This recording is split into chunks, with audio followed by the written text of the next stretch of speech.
So thanks very much for Becky who's asked the question today.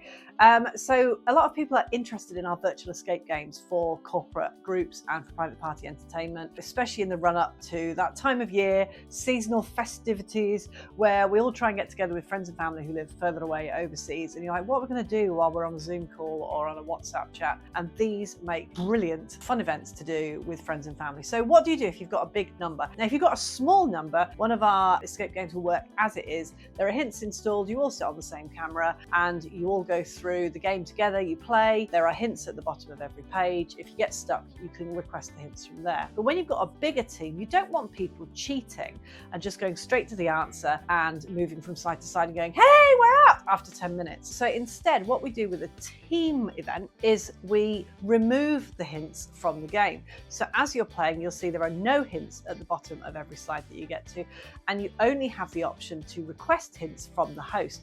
Now, the host has a big full digital guide that they can work from. So they sit on the call and they can either hop in and out of the breakout rooms just to see that everyone's having fun, or they can stay where they are in the main meeting and wait to be requested for help. When they go into the room, they look at their hint sheets that they've got, which has the 3 hints that we would give to people normally and the answer, and they can ask the group whether they want a full hint or whether they want a little bit of a teaser hint and work out how to get the game that way. So you can decide as a host whether you're going to give like just the answer or explain how to get to the answer or just a hint to give them towards the answer. If you're going in and out the breakout rooms, you can see how far ahead teams are from each other, and you can decide to hold a team slightly further back by giving them less of a clue than another team who is a lot further behind, who you might want to help a little bit more. As a host, you can also log how many hints each team gets, and obviously you can time people as well. So if you're in the main room and you send everybody out, you can start your stopwatch and see who gets out first, which makes for a great team reward experience as well. And we've done a number of events this year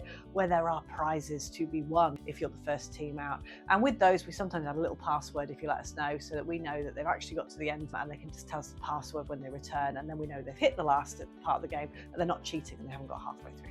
Okay, so a couple of frequently asked questions that we always get asked about for virtual escape games. Now, how many people do you need for a virtual escape game to work? Well, you can play entirely by yourself. So if you're a Billy No Mates, you can have fun, enjoy the virtual escape games by yourself. You don't need to have any team with you, but they are a great fun way of having time together. So they're great fun for date nights, or if you've got a very small corporate team, say you've got 2 to 3 to 5 people in your team, you can get together, you can use the same game, you can download as a solo player, and you can play with a very small group all together on the camera. With those, you control how many hints people can receive, especially if you're the one with the link, because you can share the game into the rest of the group so nobody else needs access to it. You would have those hints there, so they can request if they need a hint, but you can be in control of the situation because you're the host, you share the screen, everybody else plays along. If you have a bigger group, then you will want our team style virtual escape games. So with the team style events, you've got a choice of 2 to 10 teams, 11 to whatever it is teams.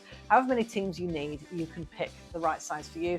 The reason we have it in team settings is just lets us know how much bandwidth you're going to need while you're on the call. So we make sure we've got the website has got sufficient bandwidth in it for you. We're not going to have a game that just takes forever to load. So do make sure you purchase for the right size. So what do you get with the right size game? Well, you get a host information sheet that tells you everything you need to know. It gives you a direct link to the game, which you can share with your groups. This is really important because the links are usually single person access. So you need this host pack that gives you an open access link, which you can pass to your teams. Now those teams can then access the same game at the same time. And like I say, with the right size game, we make sure we've got the right size bandwidth for your group. Now, once you've got your hosting guide and you've got your link, when you get on the call with everybody else, it's important to create breakout rooms. Don't open them, just create them. You can create these in Teams, you can create them in Zoom. There are a few other applications out there that I won't go into. Those are the 2 most common that we see. Once you've got your breakout rooms established, you know who's in each group, I would suggest you probably have between 3 and 6 people in a team. So if you've got a team of 10 people, I would go a nice sort of group size is about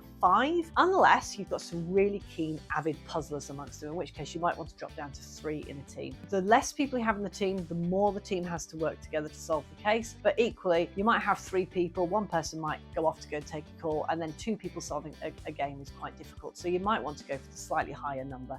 And also, if you're not familiar with puzzles, slightly bigger group makes for more fun. And if you're just there to have fun, then you want a slightly bigger group because everybody's chatting. So you would select your breakout rooms, get them all set up. Then what you do is you put the link into the group chat so that everybody can access it. Check that everybody has got it. So we want to say, give us a thumbs up if you've got the link okay. Once everybody has got the link, you can then move them off into the breakout rooms, and then they just start playing as they are. Now, as a host, you sit in the main room. As anybody needs a hint, you ask them to call you into the room. You go into the room to give them a hint and come back out again. You are in sole control of the hints with the group style games. One other thing to explain, one of the things we quite often work through with groups before they go, is that we screen share what they're going to see when they hit the escape game. And we normally tell them that there's a little next button at the bottom of the screen, and this next button only appears when they have the answer typed in correctly.